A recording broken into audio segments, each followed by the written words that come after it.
Sausage എങ്ങനെ കറിയാക്കാമെന്ന് പറയാമോ? ഈ സോസേജ് എങ്ങനെ കറിയാക്കാമെന്ന് അത് നമുക്ക് കറിയാക്കാം. എങ്ങനെ കറിയാക്കണമെന്ന് നമുക്ക് പഠിക്കാം.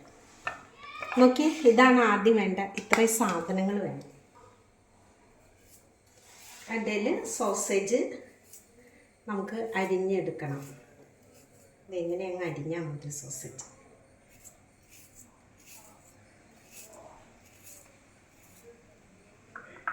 തേങ്ങാപ്പാൽ വേണം. നമുക്കത് അരിഞ്ഞെടുക്കാം കേട്ടോ. ചിക്കൻ സോസേജ് അരിഞ്ഞു കഴിഞ്ഞു കേട്ടോ. ഇങ്ങനെയാണ് അരിയേണ്ടത്.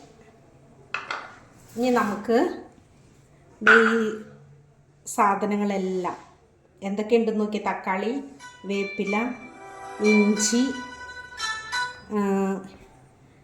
ഇതെന്താ സബോള, ചുമന്നുള്ളി, വെളുത്തുള്ളി, പച്ചമുളക്, ഇതെല്ലാം കൂടി എടുത്തിട്ട് നമുക്ക് ഒന്ന് പതുക്കെ ഒന്ന് ക്രഷ് ചെയ്തെടുക്കാം.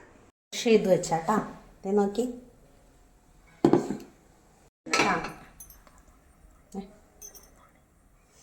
ഇത് ചീഞ്ചട്ടി അടുപ്പത്ത് വെച്ചിട്ടുണ്ട് കേട്ടാ. നമുക്കതിൽ ഇത്തിരി വെളിച്ചെണ്ണ ഒഴിക്കാം.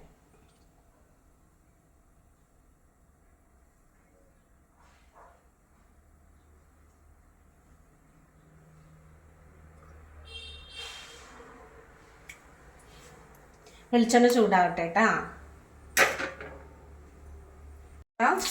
ഞാൻ ഇടാതെ കണ്ട ക്രഷ് ചെയ്തത് ഇതുവട്ടാം.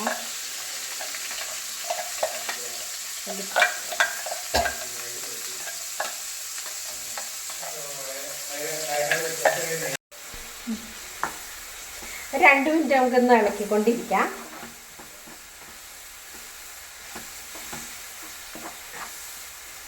രണ്ട് മിനിറ്റ് കഴിഞ്ഞില്ലേ? ഇനി നമുക്ക് ഒരു സ്പൂൺ മുളക് പൊടി,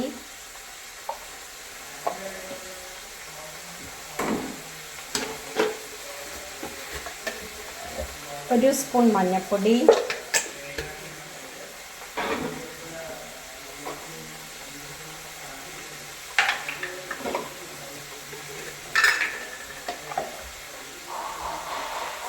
മല്ലിപ്പൊടി,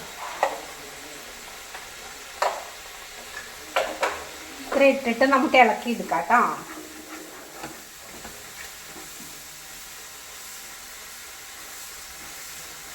ഇളക്കാം. അത് കഴിഞ്ഞിട്ട് നമുക്ക് ഇച്ചിരി ഉപ്പിട്ട് കൊടുക്കാം. ഒരു സ്പൂൺ. അവരവരുടെ പാകത്തിനനുസരിച്ച് ഉപ്പിട്ടാം.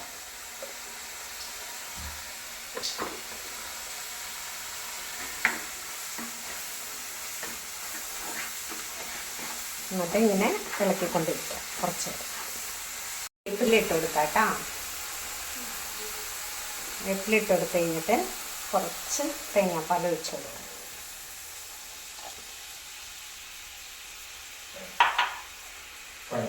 ഈ തേങ്ങാപ്പാലിൻ്റെ കൂടെ ഉണ്ടല്ലോ നമ്മൾ അരിഞ്ഞു വെച്ച ഇതുണ്ടല്ലോ സോസേജ് ഉണ്ടല്ലോ, അതിട്ട് കൊടുക്കാം.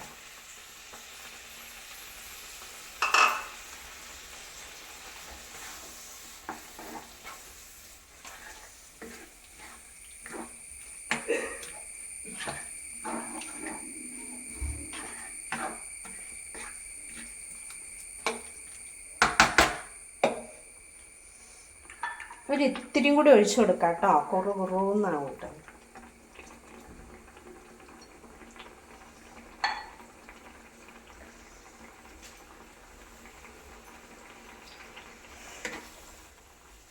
ഇനി കുറച്ചൊരു 10 മിനിറ്റ് വരെ അവിടെ ഇരുന്ന് വെന്ത് റെഡി ആവട്ടെ കേട്ടോ.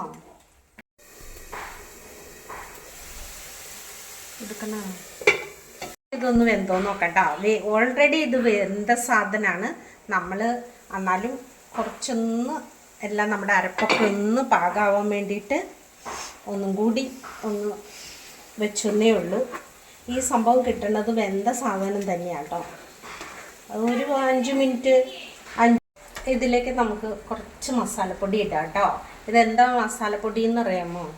ഇത് നമ്മുടെ പെരിഞ്ചീരകവും ചെറിയ ജീരകമില്ലേ, ആ ജീരകവും കൂടി പൊടിച്ചതാണ്. മസാല ഒരു സ്പൂണ് നമുക്ക് എടുത്തിട്ട് അതിൽ നിന്ന് നമുക്കിടാം.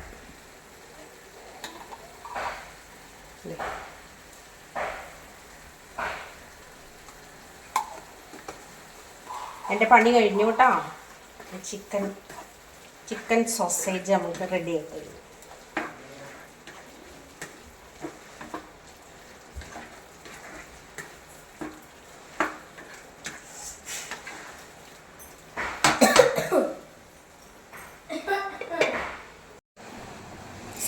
ചിക്കൻ സോസേജ് റെഡി ആയിട്ടോ. ഒന്ന് കഴിച്ചു നോക്കി.